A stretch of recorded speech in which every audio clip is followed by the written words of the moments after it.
미래를 보는 창, JTB. 안녕하세요. JTB 제이입니다. 오늘은 저번 주에 이어서 그레이트 리셋 하편을 이어나가도록 하겠습니다.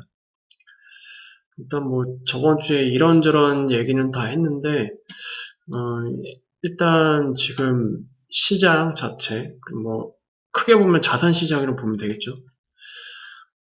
자산 시장을 이제 바라볼 때 미즈키 모멘트를 이제 빼놓을 수는 없겠죠.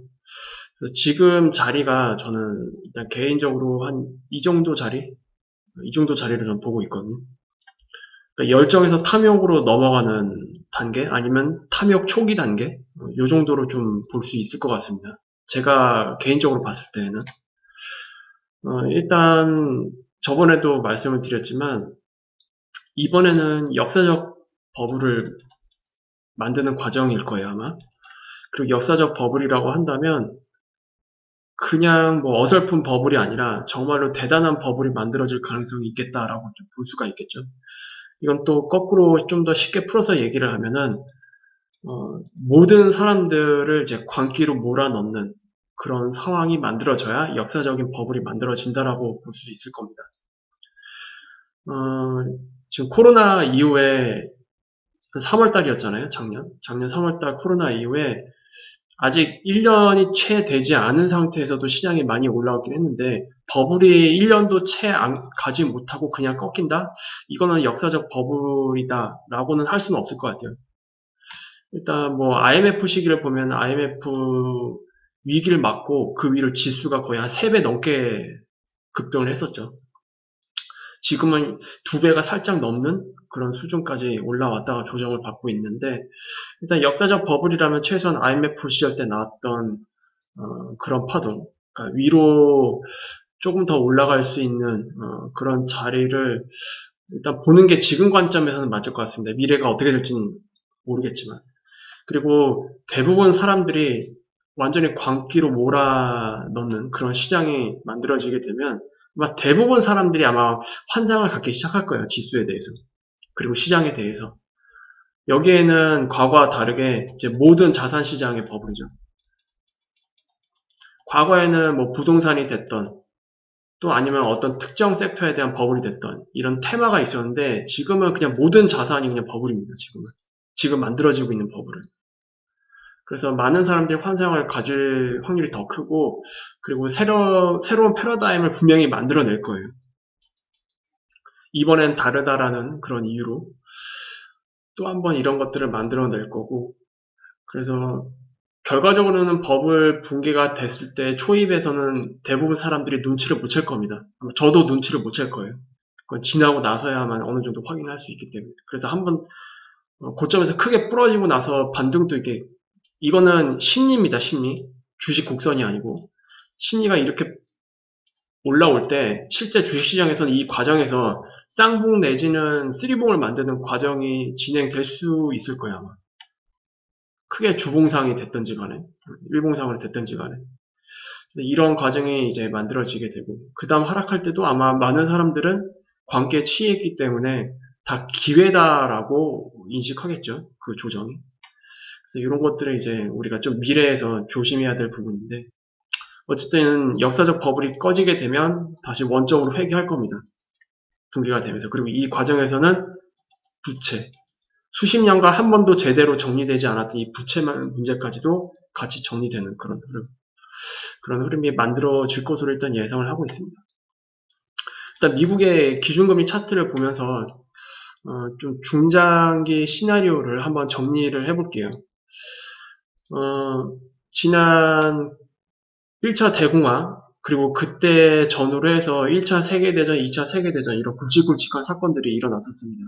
그리고 그 과정에서는 EU, 뭐 WHO, UN 뭐 이런 것들이 다 탄생을 했었죠. 1900년대. 이거를 어떻게 보면은 세계를 컨트롤할 수 있는 그룹이라고도 볼 수 있겠죠. 이런 그룹들이. 그리고 지난 특히 1980년 이후에 쭉 상황을 되돌이켜보면 전 세계적인 이 금융시장이 어떤 과정이었냐 한 문장으로 요약을 한다면 전 세계를 경제로 통합하는 과정이다 이렇게 요약을 해볼 수가 있었을 겁니다.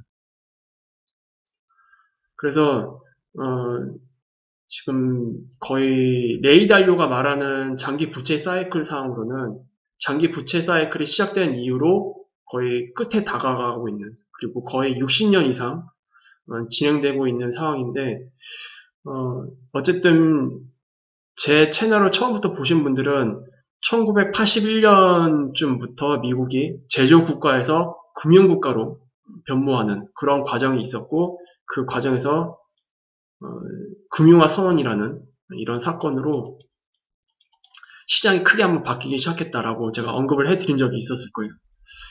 이때부터 중간에 뭐 5.1 파동도 있었고, 닷컴 버블도 있었고, 그리고 모기지 사태도, 그리고 이번 코로나 사태도, 이렇게 미국이 금융화 선언 이후 4번의 이런 작은 사이클들이 있었는데, 이런 사이클을 겪을 때마다 중산층이 점점 사라지는 형태. 그러니까 이런 큰 위기를 겪을수록 부의 이동이 어떻게 됐나요? 부의 이동이. 부의 피라미드가 이렇게 만들어져 있으면 이런 사이클을 겪을 때마다 여기 밑에 있는 부가 이 위로 올라갔습니다. 위기를 겪을수록. 이걸 크게 확장을 시켜보면 이 작은 사이클들이 모여서 더 큰 사이클을 만들어낼 거 아니에요? 그리고 저는 그 큰 사이클이 앞으로 다가올 수 있는 미래에 발생할 그 버블 붕괴, 그때라고 저는 보고 있거든요. 어쨌든 이런 위기가 발생을 하면 엄청난 부의 이동이 있을 겁니다. 그리고 마찬가지로 부의 피라미드에서 이미 이 사람들이 많이 가졌긴 한데 빅브라더 시대로 넘어가기 위해서는 반드시 소수가 자본과 권력을 독점을 해야 돼요. 그러면 그마저 가지고 있었던 이 사람들의 부가 이쪽으로 넘어가는 상황이 발생을 하겠죠. 그리고 그걸 쉽게 풀어서 설명을 해드린다면 부채 파산, 부채 청산, 뭐 이런 형태로. 그리고 이 과정에서 많은 가게들과 기업들이 아마 파산을 겪을 가능성이 있습니다. 몇몇 구독자분들이 댓글로 이렇게 말씀을 드렸어요. 이런 위기가 발생을 하지 않고 지금 상태로 버블을 유지하면은 그게 더 세력들한테 부가 집중되는 게 아닌가라고 질문을 하신 분이 계세요. 네, 아니에요, 절대로. 이런 위기, 크게 뭔가 붕괴되는 사건이 일어나야 부의 이동이 급격하게 진행이 됩니다. 이미 이거 다 겪었잖아요. 만약에 이 중간중간에 경제 사이클이 있었잖아요. 이런 사이클이 이렇게 한번 꺾이지 않고 계속 진행이 됐다면 지금 중산층이 이렇게 많이 사라졌을까요? 아니요. 중산층은 아마 상당수 많은 사람들이 부를 지켰을 겁니다. 근데 이런 위기를 한번 겪을 때마다 중산층이 확확 깎여나가요, 그냥. 그러면 다음 분기에서는 어떻게 될까요? 그마저 있는 중산층은 다 사라진다. 그런 관점으로 보는 게 맞겠죠. 그리고 부의 이동으로 인해서 오히려 자본을 컨트롤하고 있는 이 독점, 이 세력, 가장 머리 꼭대기에 있는 이 사람들이 부를 더 많이 거머쥐는 논리가 그렇잖아요. 부채 파산이라는 거는 결국 깡통을 찬다는 얘기인데 그 자본이 다 어디로 가겠어요? 결국 자본이 많은 사람들한테 넘어가는 겁니다. 아예 휴지 조각으로 매우 싼 가격으로 자산이 넘어가는 겁니다. 부채가 많은 사람들은 어쩔 수 없이 형편없는 가격에 자산을 팔아야 되잖아요. 이제 그런 과정이라고 보시면 돼요. 그리고 이렇게 경제를 통합하는 과정에서 중간에 많은 이슈들이 있었습니다. 특히 90년 후반대에 있었던 유로존 탄생과 아시아 금융위기. 아시아 금융위기도 뭐 좀 까놓고 얘기를 하면 아시아 금융위기가 그냥 단순한 아시아 금융위기인가요? 아니죠. 금융 세력이 아시아 시장에 들어올 수 있게 만든 굉장히 중요한 사건이었습니다. 이것 때문에 시장을 개방을 한 거고요. 시장을 개방했기 때문에 이 사람들이 달러를 가지고 이제 환율을 다 무너뜨린 상태에서 아주 값싼 가격으로 알짜배기 자산들을 싹 쓸어갔죠. 아시아 금융위기를 통해서. 앞으로도 마찬가지예요. 앞으로도 큰 문제가 터지면 매우 값싼 가격으로 알짜배기 자산들을 싹 가져갈 겁니다. 그런 의미로 아시아 금융위기를 보시면 돼요. 그래서 이런 과정을 통해서 아시아 시장을 문을 열었고, 그리고 특히 아시아 금융위기와 유로존이 탄생을 하면서 이 이후로 확실하게 2000년대부터는 전 세계적으로 금융시장이 동조화되는 흐름으로 넘어갔습니다. 그래서 이런 과정을 겪으면서 점점 어떻게 됩니까? 이런 경제 사이클 그리고 많은 영향들이 전 세계적으로 동조화되다 보니까 맨 위에 있는 그룹들에 의해서 어쩔 수 없이 다른 나라들도 컨트롤되는 상황이 발생이 되는 거예요. 이렇게 동조화를 시켜놨기 때문에 그런 크게 보면 이제 그런 작업 그렇게 보면 될 것 같습니다. 빅브라더 시대로 넘어가기 전에. 그리고 아까 제가 부에 대해서 좀 말씀을 드렸는데 앞으로 버블 붕괴가 크게 일어날 경우에는 또 한번 부의 대이동이 일어날 텐데 부의 피라미드가 지금 이런 식으로 만들어져 있잖아요. 이런 식으로. 그리고 지금 여기 맨 위에 있는 이 그룹들이 가지고 있는 부가 50%가 넘잖아요. 전체 부에. 그리고 사이클을 겪을 때마다 이들의 부는 점점 더 계속 늘어나고 있습니다. 그러면 앞으로 부의 대이동이 또 한 번 일어날 때, 그러니까 버블 붕괴가 이제 크게 발생이 될 때, 그때는 부의 피라미드 자체가 이렇게 바뀌지 않을까? 이건 제 예상입니다. 여기 있었던, 지금도 많이 좀 이렇게 깎여 나갔을 거예요, 지금도. 중산층이라고 우리가 일컬었던 그 계층 자체가 아예 이렇게 그냥 확 깎여 나가는 상황. 여기에 있어야 될 이 계층이, 다 밑으로 내려간 거죠, 지금, 이렇게. 그래서, 약간 홀쭉해진 삼각형. 그리고 여기에는, 이 극점에는 그냥 없어요, 그냥. 어떻게 보면 이거는, 부의 계급이 그냥 딱 나뉘어졌다. 이렇게 봐도 무방합니다. 그리고, 앞으로 있을 버블 붕괴, 그 이후에는, 제가 예전에도 말씀드렸지만, 그 이후의 세상에서는, 부의 계층 간 이동이 사실상 거의 막힐 가능성이 굉장히 크다라고 저는 생각을 합니다. 이제 이 사람들이 이제 모든 걸 다 가진 거죠. 거꾸로 얘기를 하면. 그리고 완전히 막혔다라고는 할 수는 없지만 거의 막혔다라고 인정해도 될 겁니다.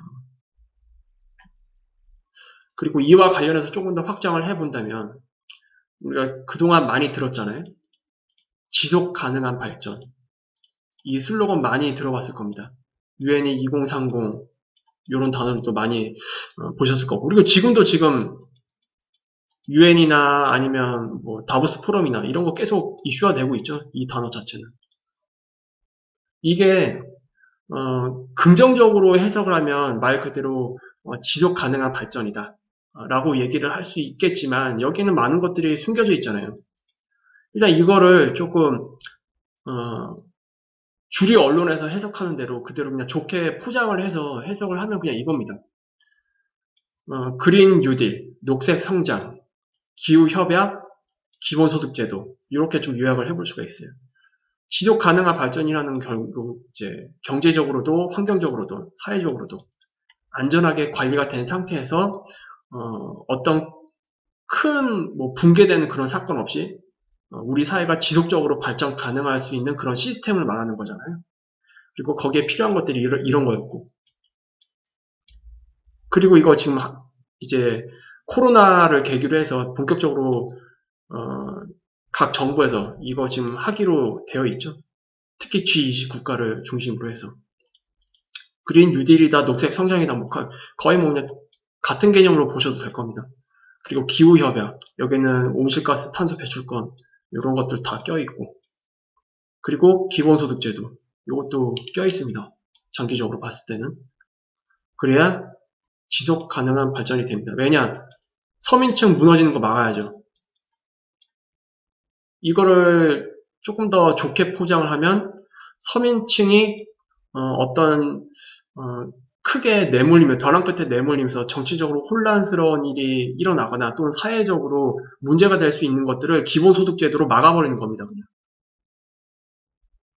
니네 떡 줄 테니까 울지는 마. 그냥 이렇게 보시면 돼요. 그냥.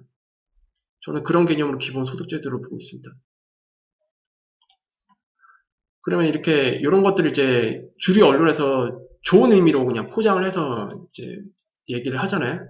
그러면 이 뒷단에 있는 거 이거는 전면에 나와 있는 것들이고 이 뒷단에 있는 것 그럼 이걸 왜 할까요? 이걸 왜 할까요?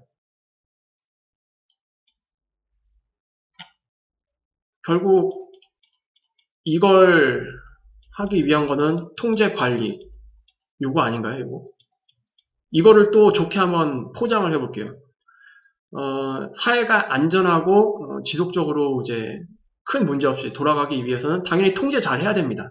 문제가 되는 것들. 그리고 관리도 잘 해야 되고요. 이거는 그런 관점에서 보면은 굉장히 당연한 겁니다. 근데 이걸 누가 하냐고요, 이걸. 그리고 이걸 할 수 있으려면 어떻게 해야 됩니까? 궁극적으로 봤을 때. 소수가 모든 것을 통제할 수 있어야 됩니다. 저걸 하려면. 그래서 빅브라더 시대예요. 그러면 빅브라더 시대를 그냥 넘어가냐? 아니죠. 아까 말씀드렸잖아요. 저번 주에. 모든 자산의 버블을 끔찍하게 만들고 그걸 터트리면 이렇게 넘어갈 수 있는 트리거가 되는 거죠. 그 버블 붕괴가. 부채까지 싹 다 정리하면서. 그리고 버블 붕괴되면 사회가 마비되는데 금융 엘리트들이 그걸 그냥 두고 볼 수 있겠느냐라고 말씀을 하시는 분들이 있다면 오케이. 요걸로 해결하면 됩니다. 그냥 MMT. 요걸로 해결하면 돼요. 그러면 이번에도 그랬고 과거에도 그랬고 늘 그런 사건이 일어나면 단기적으로 혼란이 있을 수밖에 없어요. 혼란은. 하지만 정치권에서 이런 것들로 잘 정리를 하겠죠. 어떻게 하겠다. 그리고 이미 이거 다 만들고 있잖아요. 센트럴 뱅크 디지털 코인 요거 중앙은행에서 이미 다 준비하고 있고 그리고 이거를 각 가게 계정으로 바로 다이렉트로 쏘아볼 수 있게 그렇게 지금 이미 연준 쪽에선 준비를 하고 있고 그리고 이 기본소득 제도를 실업률과 관련해서 제가 지난 보고서 때 말씀을 드린 적이 있죠. 이게 오토파일럿으로 돌아가게끔 하려고 한다. 오토파일럿으로 돌아간다는 얘기는 어떤 문제가 발생했을 때 그거를 이런 것들을 통해서 사람들이 그래도 삶의 영향을 받지 않고 계속 이어나갈 수 있게 아주 튼튼한 바닥 라인을 하방 라인을 만들어주는 겁니다. 그럼 이거 가능하겠죠, 이거. 하방 라인만 잘 만들어주고 위에서 잘 통제하고 관리를 해준다면. 그래서 다시 한번 돌아가면 결국 이걸 하려면 소수가 모든 것을 통제할 수 있어야 되는데 이걸로 넘어가기 위한 어떤 트리거가 되는 게 버블 붕괴 그리고 역사적인 버블을 만들어야 한다. 거꾸로 생각을 하면 버블을 키우면 키울수록 버블 붕괴됐을 때 이걸 만들기가 굉장히 쉽게 되겠죠. 역으로 설명을 해본 적은 그렇게 일단 저는 바라보고 있습니다. 이게 정답일 수도 있고 아닐 수도 있긴 하겠지만 일단 제가 그동안 이렇게 흘러가는 흐름으로 봤을 때는 이게 가장 근접하지 않느냐 그렇게 보고 있어요. 그러면 이 관점에서도 다시 한번 바라봐야겠죠. 일반적인 경제 사이클은 보통 이렇게 순환을 합니다. 이렇게 위기와 기회가 반복이 되면서 이렇게 순환을 해요. 그런데 요게 만들어지면 지속 가능한 발전이 만들어지면 어떻게 될까요? 저 사이클은.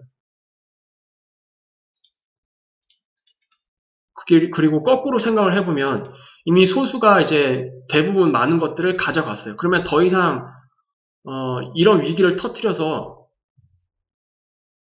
일반 사람들이 가지고 있는 자산을 가져올 필요성 자체가 없어지거든요.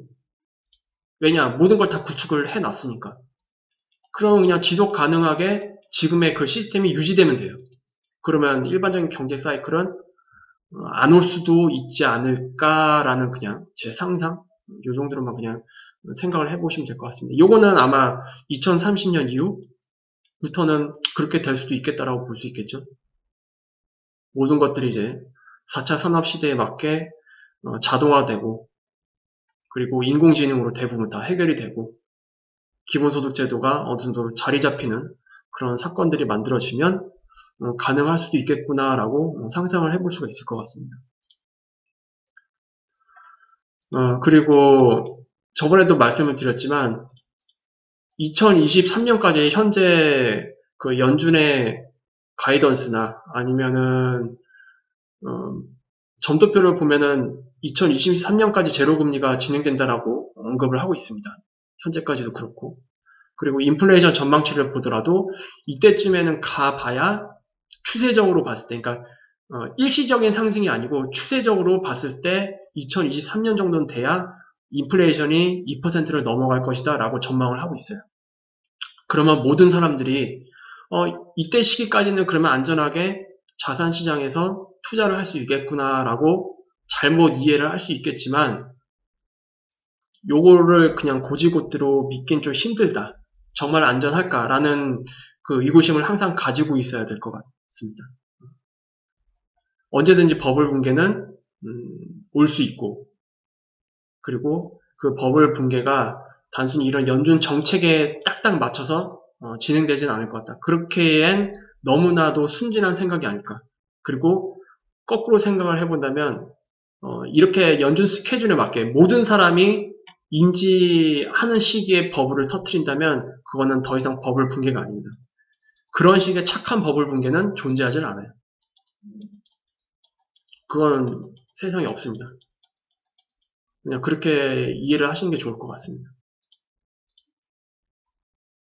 그리고 마지막으로 이것도 한번 언급을 해드려야 될 것 같은데 지금 그 경제면을 잘 보시면 아시겠지만 중국에서 지금 구조조정을 하고 있습니다. 알게 모르게. 그래서 뭐 파산하는 기업들도 있고 파산하는 은행들도 있고 심심치 않게 좀 나오고 있어요. 그리고 중국이 뭐 금리를 뭐 올리려고 하고 있는, 물론 지금은 단기적인 이슈로 보고 있어요. 그런 것들이 작년 말 그리고 올 초에 진행이 됐어요. 그리고 이 뉴스를 보고 단순하게 정치학적으로 접근하시는 분들은 중국 망한다. 그냥 단순하게 그렇게 접근을 하더라고요. 근데 이거는 제가 볼 때는 오산입니다. 이거 굉장히 지금 얘네들이 잘 준비하고 있는 거예요. 어떻게 보면. 지금 위안화 강세죠. 위안화 강세입니다. 위안화 강세일 때, 그리고 그나마 잘 버틸 때 이렇게 문제가 될 것들 구조조정 조금씩 해놓는 거 장기적으로 봤을 때 중국한테 굉장히 좋아요. 지금 어떻게 보면 되게 영악한 겁니다. 지금 얘네들이 뭘 준비하고 있는지는 모르겠지만 지금 다른 나라 이렇게 하는 데 있어요? 다른 나라는 구조조정 할 생각 못하고 있습니다. 나중에 터지면 아마 굉장히 크게 터지겠죠. 근데 이렇게 미리 조금씩 정리를 해놓으면 같은 충격이 오더라도 중국은 오히려 잘 버틸 수도 있지 않을까? 왜냐면 미리 해놨으니까 조금씩. 그런 관점으로 지금 봐야 될 것 같습니다. 중국에서 지금 진행되고 있는 구조조정이나 금리 문제에 대해서는. 그래서 얘네들이 2008년 때 모기지 사태를 미국이 한번 휘청거리는 걸 보고 특히 중국과 러시아는 많은 것들을 준비해왔단 말이에요. 당연히 지금 이 자산시장의 이 버블 문제, 만들어지고 있는 이 버블도 그냥 고지고대로 보고 있지는 않을 겁니다. 나름대로 준비는 하고 있을 거예요. 근데 이렇게 좀 기회가 왔을 때, 특히 위안화 강세일 때, 버블이 터지면은 기본적으로 이머징 마켓 시장의 화폐 가치는 떨어져요. 이때는 구조조정을 할 때 드는 비용이 훨씬 더 증가를 합니다. 근데 거꾸로 이머징 마켓의 화폐 가치가 올라가 있는 상태에서 구조조정을 조금 해놓을 때는 그 비용도 굉장히 저렴하게 들어가겠죠. 상대적으로. 그래서 얘네들은 얄밉지만 정말로 잘 준비하는 것 같다라고 저는 그렇게 좀 보고 있어요. 그래서 버블 붕괴 이후에 국가적으로도 질서가 바뀔 수도 있는 거고 어떤 문제가 일어날지 모르겠지만 어쨌든 중국이 지금 진행하고 있는 저런 형태는 일단 장기적으로 봤을 때는 뭔가 버블 붕괴 이후의 사회 그리고 4차 산업 시대 본격적으로 개막이 되면 그때 한 축을 좀 차지하려고 하고 있는 그런 야욕이 좀 있는 게 아닌가 그렇게 생각이 됩니다. 이걸 뭐 미국이 얼마큼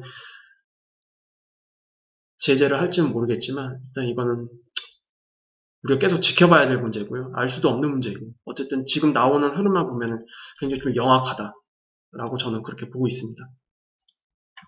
그래서 여러분들도 이 지금 진행되고 있는 자산 시장 요것을 그냥 현재 보여지고 있는 이런 흐름만 보지 마시고 좀 크게 봤을 때 지금 과정이 어떤 과정이 있는지 한번 지난 우리 쭉 진행되고 왔었던 최소한 1980년 이후부터라도 이렇게 한번 쭉 정리를 해보는 시간을 가지셨으면 좋겠어요. 요런 흐름을 통해서 지금 경제가 다 글로벌 경제로 동조화된 상태에서 이 사이클을 겪을 때마다 이제 부가 한쪽으로 몰리는 상황 계속 만들어지고, 그리고 얘네들이 뭐 때문에 지금 버블을 이렇게 크게 만들려고 하고 있는지, 왜 사람들을 다 광기에 몰아넣으려고 하고 있는지, 그것도 하필이면 4차 산업시대로 넘어가기 직전에 이런 것들을 하고 있는지를 다시 한번 잘 생각을 해보시고, 장기적으로 나는 어떻게 하면 그러면 이 흐름 속에서 계속 잘 살아남을 수 있을지, 이런 것들을 고민을 해보시면 될 것 같습니다. 우리가 할 수 있는 거는 뭐 딱 하나밖에 없어요. 부채 관리밖에 없습니다. 이게 핵심입니다. 어떻게 보면. 그 강을 무사히 넘길지 그대로 익사할지는 부채 관리가 그냥 핵심이에요. 우리 개인적인 일반 사람들 관점에서 보면. 그래서 이런 이제 관점을 가지고 자산 배분도 잘 하시고, 그리고 지나친 욕심도 내면 안 되고, 버블 붕괴를 피할 수 있는 유일한 방법이 딱 하나 있어요. 버블 붕괴를 피할 수 있는 방법. 그건 어떤 거냐면 방금 말씀드렸지만 욕심 내려놓는 것밖에 없습니다. 근데 이게 굉장히 어렵죠, 이게. 이게 굉장히 어렵습니다.